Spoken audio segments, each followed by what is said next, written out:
The distress signal was weak, scrambled by a dozen atmospheric layers and ancient communication tech.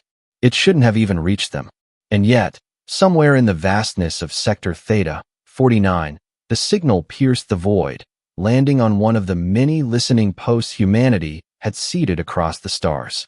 The technician who picked it up was a junior officer, newly assigned to Outpost Talon. She was still adjusting to the silence of deep space when the console blinked red. Unregistered SOS, she murmured, patching the message through. 1,000 static-laced words tumbled out, garbled and desperate. But one thing was clear. The aliens were begging for help. They called themselves the Tari. Their world, a lush moon orbiting a gas giant, had been ravaged by raiders, unknown, brutal, and relentless. Cities were burning. Civilians hunted. Their planetary defenses were shattered. The technician hesitated. Protocol demanded escalation, but humanity had remained neutral in most galactic conflicts. Still, something about the fear in the alien voice tugged at her. She uploaded the file directly to the Strategic Command Relay. Within an hour, every Deathworld-class fleet asset in the quadrant received a mobilization order. Aboard the flagship HSF Wrathborn, Admiral Lorna Vale reviewed the signal with narrowed eyes.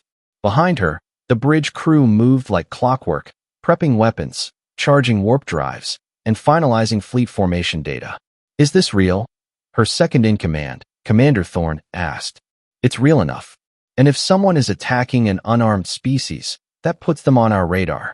She turned to the command interface and keyed an authorization. "All units, this is Fleet Command. You are greenlit for intervention. The Tari moon is now under Deathworlder protection. Any hostile presence will be neutralized."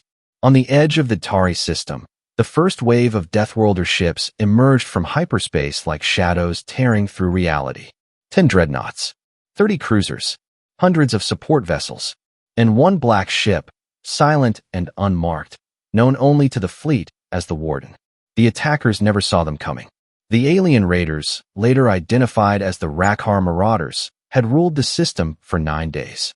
In those days, they had executed officials, enslaved civilians, and turned entire biodomes into ash.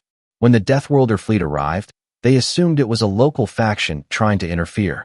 They didn't realize their mistake until it was far too late. The first volley was silent. The Wrathborn fired kinetic lances across the void, obliterating 3 Marauder capital ships in seconds.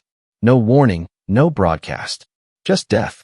Panic spread through the Rakhar ranks. They scrambled ships into defensive formations, but the humans were already weaving through their lines. Fighters surged forward like a plague of steel, carving apart escort ships with chilling precision. Down on the surface, Tari civilians looked up at the burning skies. For days, they had known only terror. Now, alien ships painted in matte black and cobalt blue danced above them, annihilating the enemy with methodical fury. Some dared to hope. On the command deck of a Rakhar flagship, Warprince Heder roared in rage. Who are these monsters? Their technology is ancient, yet devastating. One of his officers whispered the name they had intercepted from human comms. Deathworlders, my prince. Humans. Heder paled. Retreat. Now. Set the warp drives. Too late. The Warden decloaked in front of their flagship, absorbing missile fire without flinching. It drifted closer. A single comm channel opened. Surrender. You have one chance. Hedda laughed, barked orders to fire again. The Warden didn't reply. It simply activated its primary weapon. The Rakhar flagship vanished from existence in a flash of blue-white light. Hours later, the battlefield was silent. The last of the Rakhar ships had either surrendered or been reduced to debris. The Tari stood in the streets of their ruined cities, watching as human dropships descended. They expected soldiers.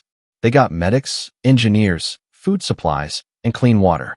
Admiral Vale herself stepped onto the surface, clad in black combat armor with no insignia save for the Deathworlder symbol over her chest. The Tari Chancellor, weak and half-starved, bowed before her. Why did you come? We are nothing to your people. Vale helped him to his feet. You asked for help, and we heard you. What do we owe you? She turned to look at the horizon, where human ships loomed like silent guardians. Nothing. Just remember, when you cry out in the dark, there is someone listening. And if we answer, she gestured to the sky, we bring the storm with us. Galactic networks exploded with footage. The Rakhar, once feared, had been reduced to scattered remnants. The Tari, once forgotten, were now under the guardianship of a Deathworlder alliance. And humanity's message to the stars was clear. You harm the weak. You answer to us. Across the galaxy, governments convened emergency sessions. Old warlords went into hiding. Treaties were rewritten.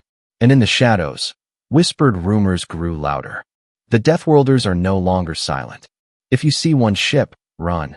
But for the Tari, it wasn't fear they remembered. It was the moment they saw the human fleet fill their sky. The moment they realized hope had a shape. And it looked like Earth.